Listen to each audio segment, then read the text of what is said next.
Hey, this is Mark watching MTC Media. Welcome to our series on Georgetown's portal pickups. In this episode, we're talking about Langston Love, 6'5" guard from Baylor. Coming from Baylor, he is used to playing in an aggressive, switching type of style that is communications based, that is aggression based, that is rotation based on so many levels from a college perspective, not necessarily rotation based like you'll see in the NBA. So for what Cooley did last season, on paper, this is a fit because conceptually, Cooley did a lot of those things. Now, some of it was out of necessity. Some of it was the fact that when they were healthy, they did have guys like Sorbers being the rim protector. You know, it's just several things, but it's something that obviously Ed wants to continue to do.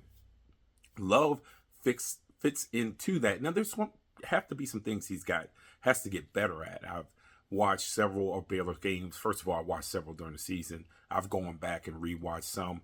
He's a slightly above average on-ball defender. I think he has to get better at that. Now, you might say that he'll get better at that in this conference anyway, just how Big East teams are constructed and what they run and some of the spacing that's used.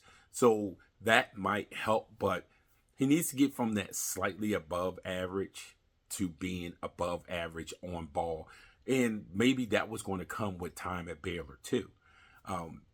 But certainly during the summer, that's going to have to make a jump. I also think that he needs to be a better communicator. You know, he's had some injuries in the past. He had some injuries this season. So maybe he wasn't 100%. Or, you know, not only physically, but maybe with the scheme. Because there was at times, especially if you go back to the Mississippi State game, particularly in the first half, there was miscommunications and switches with them, especially switches that were on ball, things like that. He was backdoored a couple times. He had his butt to the basket, which is what he should have had. But then he's staring at the ball and this man went backdoor. So there are some things, again, it might be a rep thing because he's been injured. So one of the things he needs to do at Georgetown is to stay healthy. Now on offense, I feel like he's limited. Again, could be because of the injuries, but sub 40% shooter from the floor. He's 32-ish% shooter from three. And even then, it's more of a standstill type of three. So it has to be at the end of a swing or a penetration and kick where his guy pinches. It was those type of things.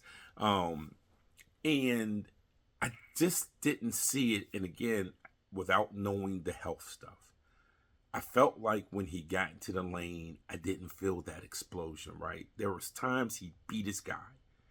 And you need to have a certain lift, a certain explosion, whether it's with athleticism, with power, or a combination of both. Didn't quite see that in him. So certainly on paper, a player that fits into what Cooley wants to do here at Georgetown. I think it'd be great if you're going 3/4 court, diamond trap and those type of things, diamond pressure rather, and those type of things. And it could just be a situation of getting him here, him staying healthy, and then those numbers rising. That's certainly a possibility, but I would warn, this is one of those some assembly required type of things with him coming in. But the platform, the coaching staff, and his core ability and experience at Baylor, this should work out for Georgetown. This is Mark Washington, MTC Media.